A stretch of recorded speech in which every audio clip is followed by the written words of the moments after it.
continue the essay where we have stopped, that is, what is an author. So, yesterday's class we have discussed how Foucault is explaining the difference between any other proper name and the author's name. Of course, author's name is also a proper name, but according to Foucault, the author's name has more functions to perform in a discourse that it gets established in any society. So thereby Foucault says that author's name has some functions. So let us see how he explains different functions of the author name. So let me share the screen for you. This part of the text actually was not there in the text I have previously shared. So I will share you again this text which you can open and listen when you go through listening the lectures.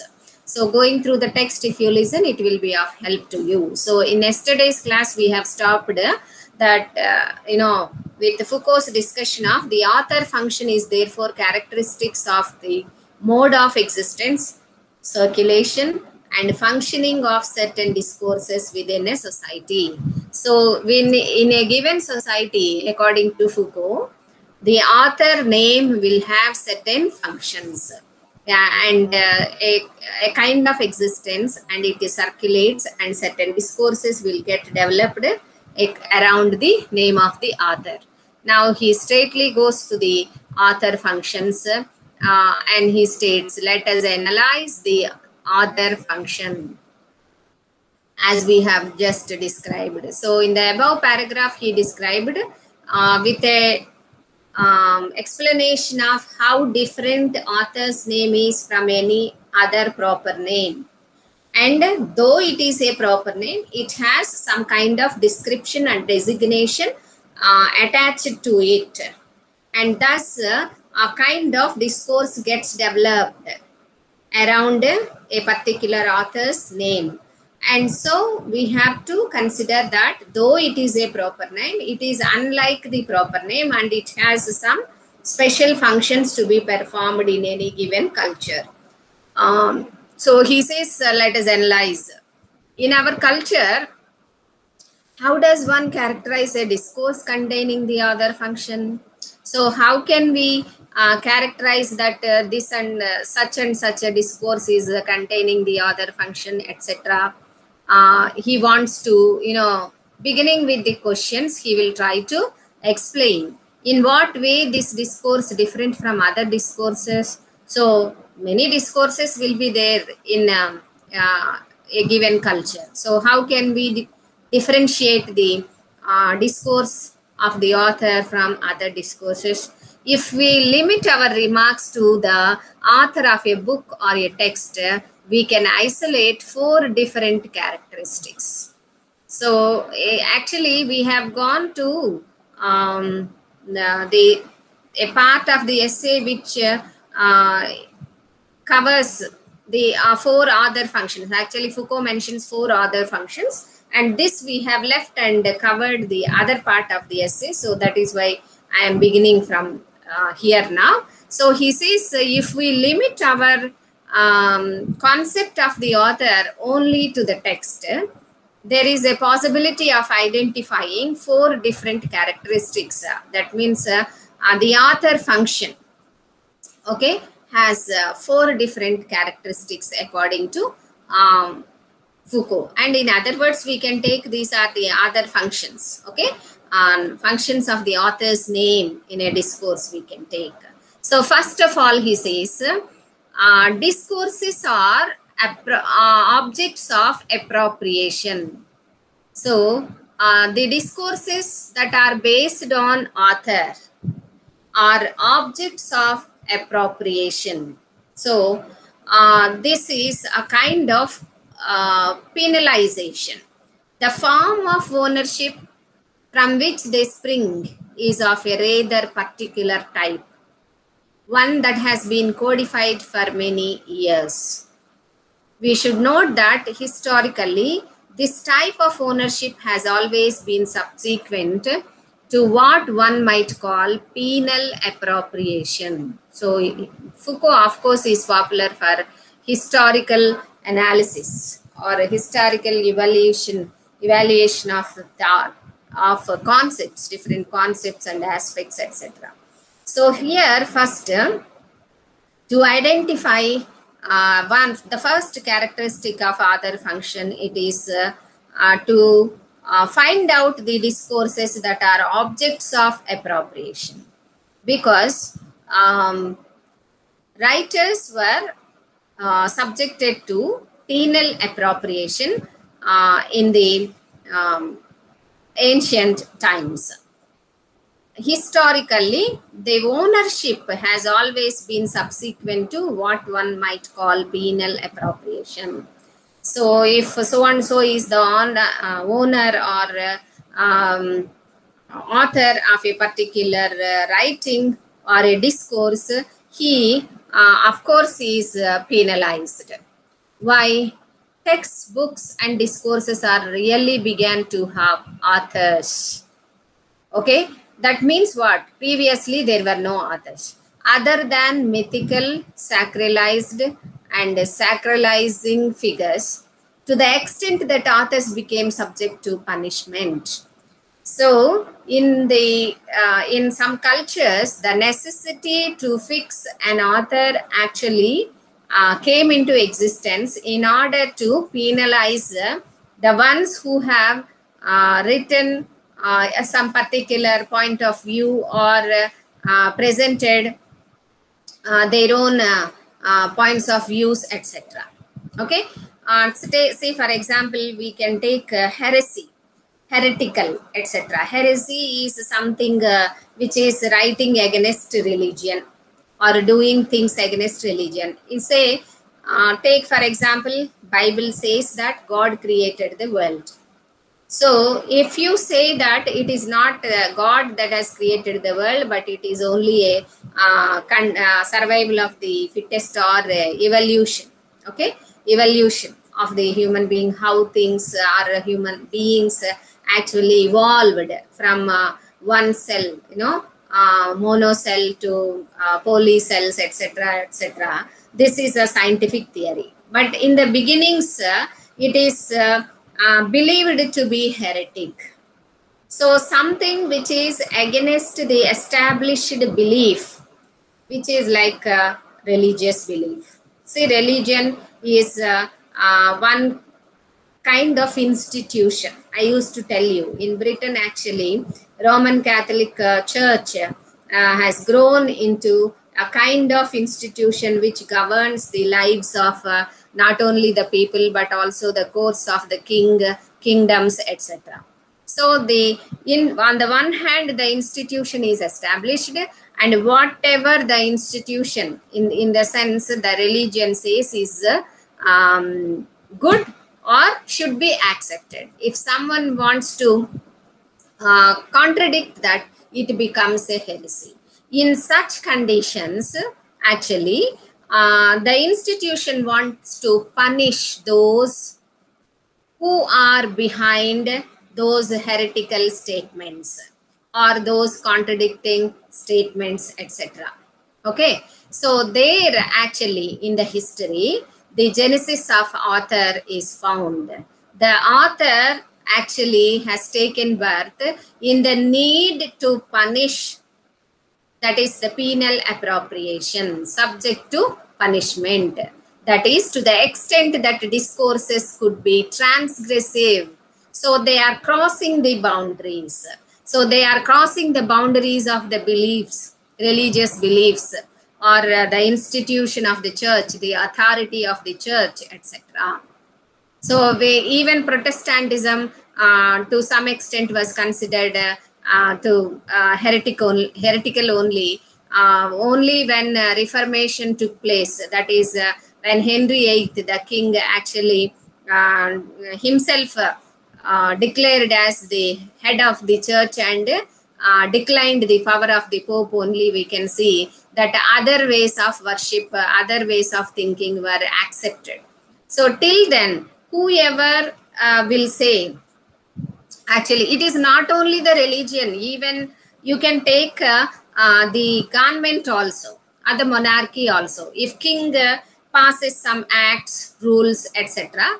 That becomes the norm or the rule for all the people. If some people write something against that rule, if some wants to point out that the king is not acting genuinely, or he is not giving out justice, is very biased, etc. If someone writes, that also becomes heretic.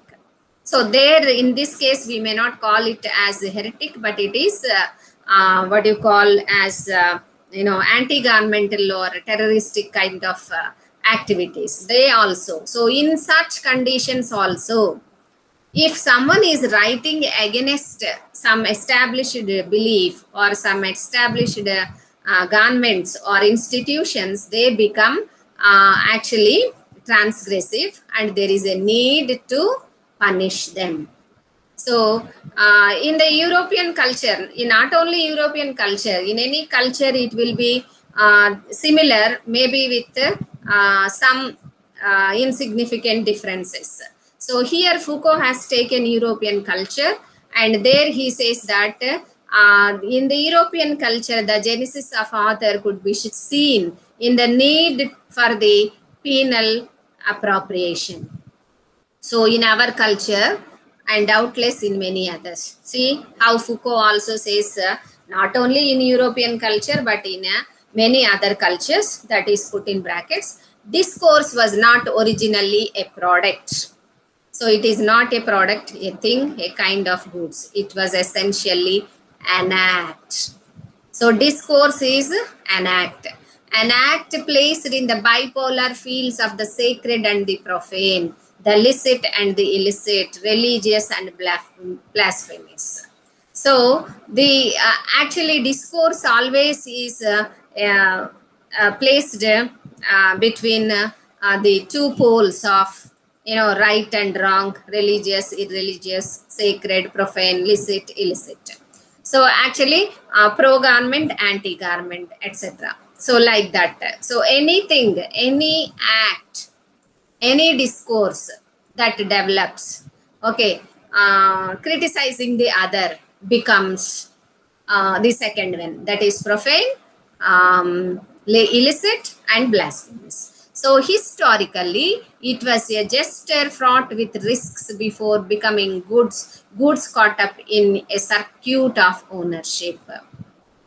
Oh, it was a gesture, the discourse, giving out discourse is a gesture filled with risks before becoming goods caught up in a circuit of ownership. So the discourse is always a risk, and before things are caught up in the circuit of the ownership. So if a government is there, it is very simple for you to understand also.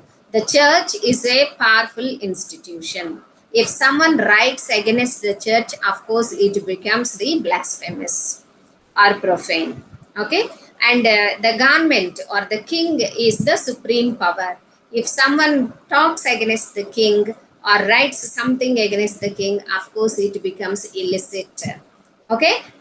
Anti-governmental or irrational, illogical.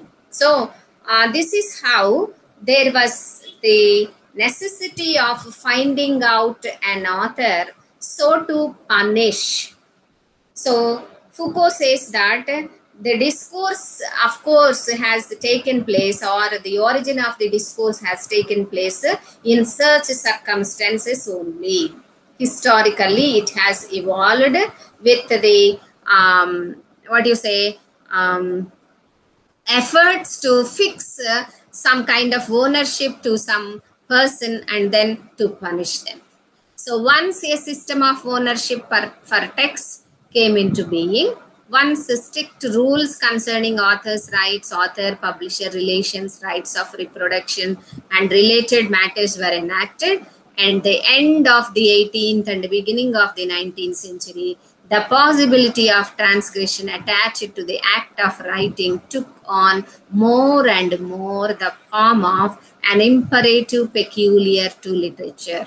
So he says after the ownership is fixed And in the 18th and 19th centuries, Foucault feels that the necessity of authorship, especially for literature, has become strongly established.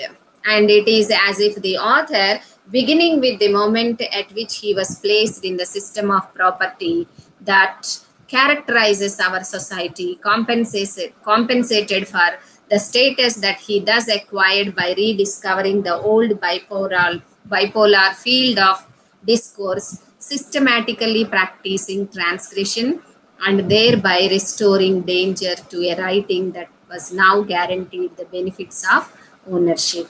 So slowly, the writer, of course, has freed himself the punishment, but he was always there in the rediscovering the old bipolar field of a discourse, and he started practicing the transgression systematically and thereby restoring danger to a writing that was now guaranteed the benefits of ownership.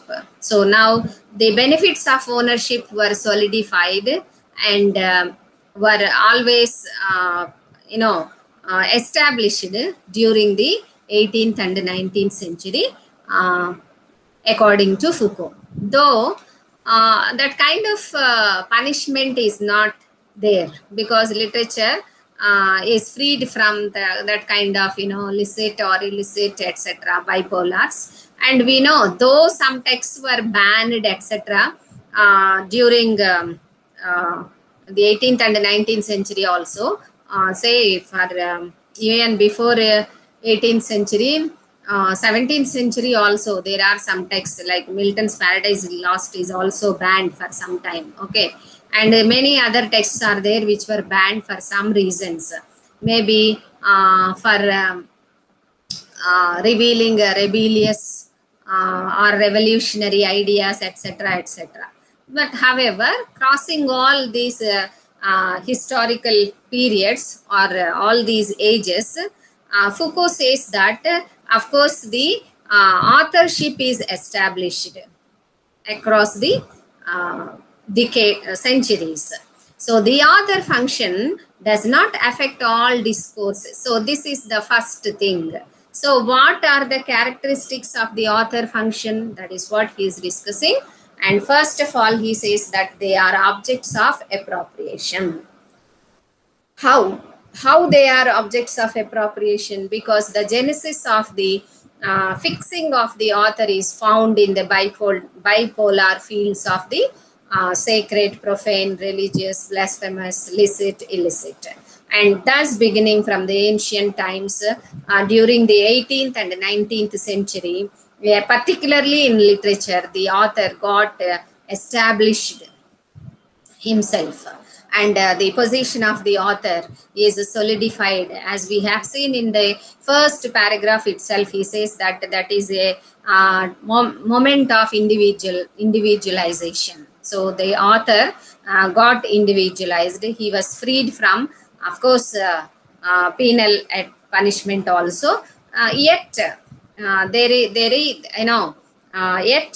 are instances where writers are taken into the custodies and they were forced to exile, and those things also. Our famous Rushdie, Salman Rushdie, who wrote the famous book of Midnight's Children, etc. They were also forced to exile, thinking that they were transgressing their belief systems or their practices, etc. So the first characteristics of the author function is the discourse is the object of appropriation, according to Foucault. So the second one, though he did not mention what is second, what is first only he said. The second one he mentions is the author function does not affect all discourses in a universal and constant way. See, author function is not universal and it will not be constant.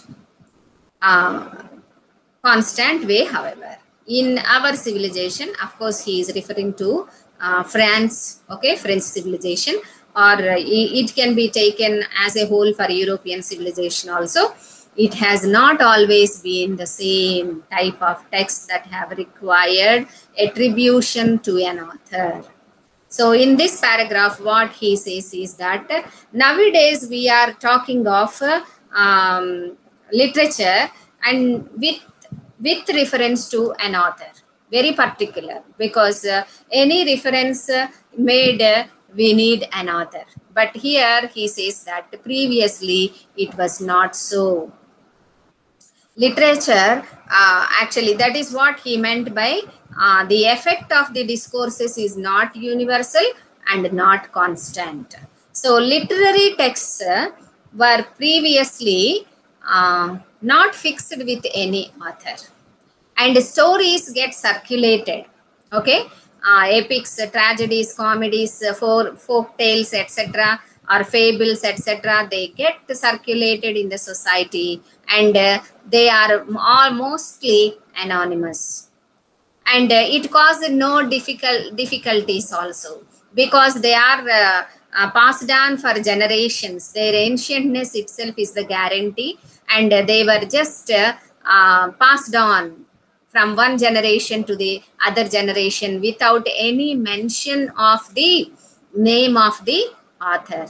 But this is the contradictory to the sciences. No, then sciences till the Middle Ages, they needed authors, like Hippocrates said, Pliny said, or Darwin said, or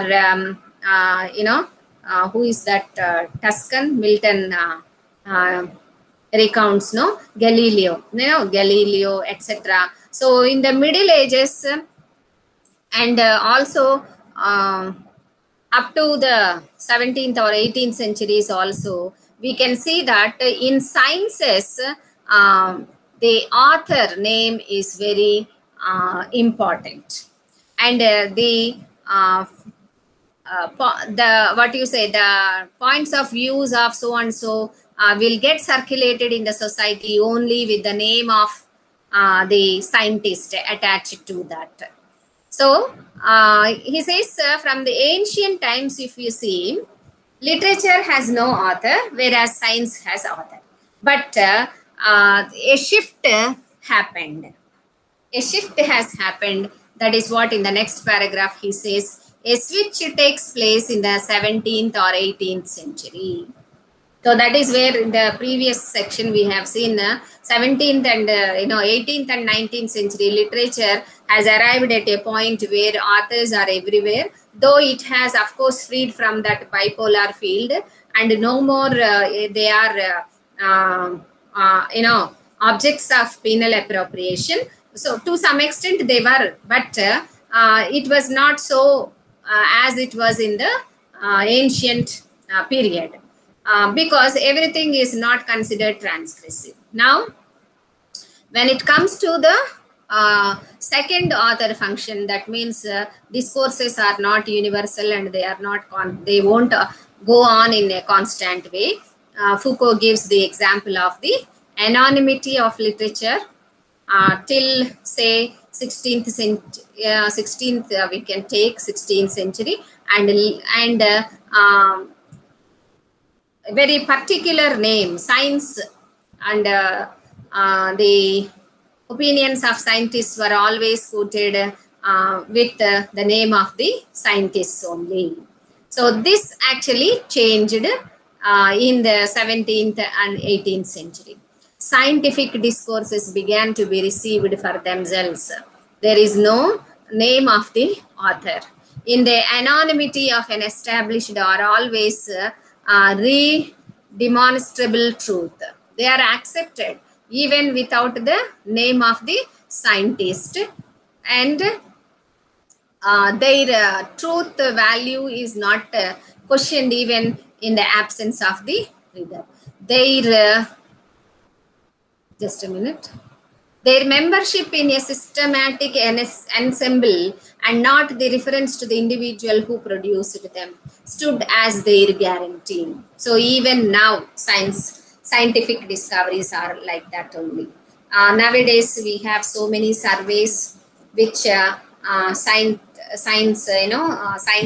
will bring in, and we can read so many surveys, what are the uses of tea or coffee, or what are the uses of so and so kind of food, etc., which vitamins you will get from which food, etc. You have so many scientific surveys, but no survey of course will give you any name. So Foucault has written this, or this is a lecture actually given. This lecture to the, I think, closure of the 1950s or 60s. So then also it is the same, and even now also it is the same, because you might have gone through so many scientific surveys which give us some valid information, and never the author or the name of the scientist we are bothered to know. They are actually considered to be authentic, and they are facts of truth that we will consider even in the absence of the name of the scientist.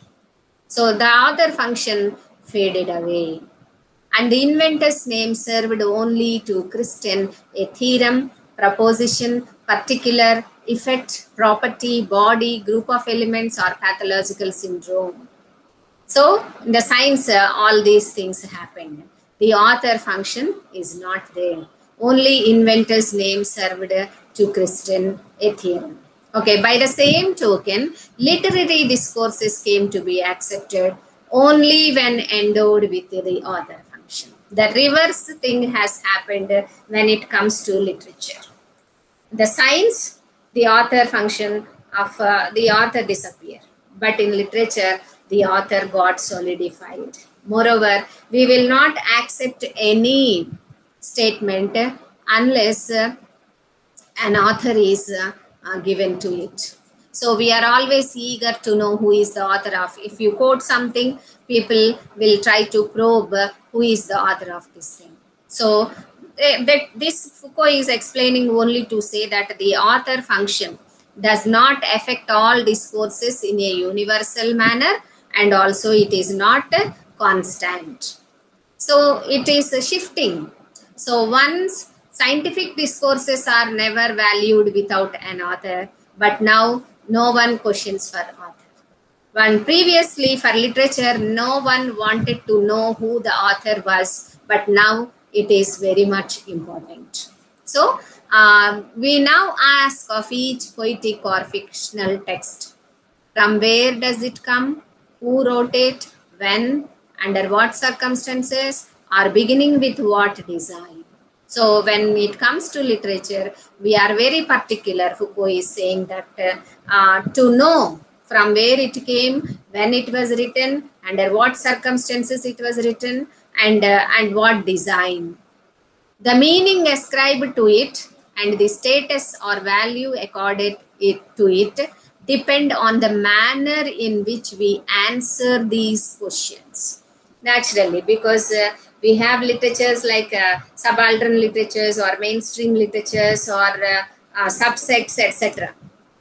So naturally, mainstream literature is considered to be more valuable or more worthy than other literatures, subaltern literatures, etc. So if you are judging the validity or worth of an English text, some people think that only native English is very tough, whereas the third world countries or other continents like say Africa, etc., we feel that the language is very easier than the native English, etc. So when, of course, where, of course, actually adds to our judgment, and also the manner how we value it, what is the status of those books, etc., depends upon answering these who, when, what, all these questions. And if a text should be discovered in a state of anonymity, if at all we find a text in a state of anonymity, whether as a consequence of an accident or the author's explicit wish, the game becomes one of rediscovering the author. Nowadays, no one will accept anonymous text. Rather, they through a certain kind of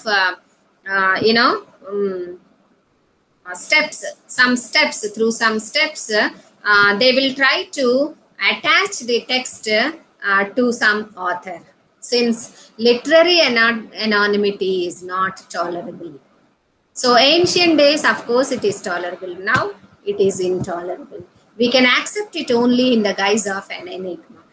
As a result, the author function today plays an important role in our view of literary works. So because of this, Foucault says that the author function plays an important role in our discourses. These are obviously generalization that would have to be refined insofar as recent critical practice is concerned. So he says that, of course, these are very general statements that he is giving here. They need to be refined. Criticism began some time ago to treat works according to their genre and type, following the recurrent elements that are enfigured in them as proper variations around an invariant that is no longer the individual creator. Even so, if in mathematics reference to the author is barely anything any longer but a manner of naming their theorems or set of propositions. Of course, he says that in critical practice also, the criticism started, ignoring the author. And even he is taking the example of literary criticism and then mathematics also, wherein theorems, propositions are taken, but the author is never bothered to know. And biology and medicine, the indication of the author and the date of his work play a rather different role. So in biology and medicine, author has a different role. So it is not simply a manner of indicating the source, but providing certain index of reality in relation to the techniques and objects of experience made use of in a particular period and in such and such a laboratory. So all these examples are shown only to establish his statement that is given in the beginning of this second point, second author function, that they are not universal. Author function from one culture to the other may vary, and they won't affect subjects in a constant way. They in other civilizations, of course, they will be different. So, but in almost all cultures, this is what we can see. Okay, so this is the second author function, or the discourse. So the discourse that gets developed in any given culture around the author name has some functions to perform, and the first one is the objects of appropriation, and the second one is the discourses are not universal and they are not constant also. It keeps changing, as it happened with the literary texts. So at the beginning, for literary texts, no author is asked for, but now it is very important. Say till 1950s or 1940s, and of course with the advent of post-structuralist criticism, or even say new criticism, we started slowly ignoring the author. We here, I mean the literature students or academia or teachers, etc. So, but in mathematics, the author is referred, not bothered to refer, but they are only theorems and propositions. But in biology and medicine, the author has a different function, only to indicate the source and the laboratory, etc. So thus the author function is not universal and is not constant. So this is what Foucault explains. So two more other functions are there. I will explain that in the next class. This is very important because you will get a question on author functions. Author functions are, what do you call, you may get a question as write about the 4 different author functions as Foucault explains. This essay, of course, is important for that question only. Most probably, author functions are asked for. And of course, how is author's name different from a proper name, etc., can be asked as an essay question or even a short answer also. For that also, of course, you have 4 to 5 paragraphs which Foucault explains that we can take. So I will share the text. Please go to the new latest copy of the text, go through that and listen to the lectures. Have a nice time.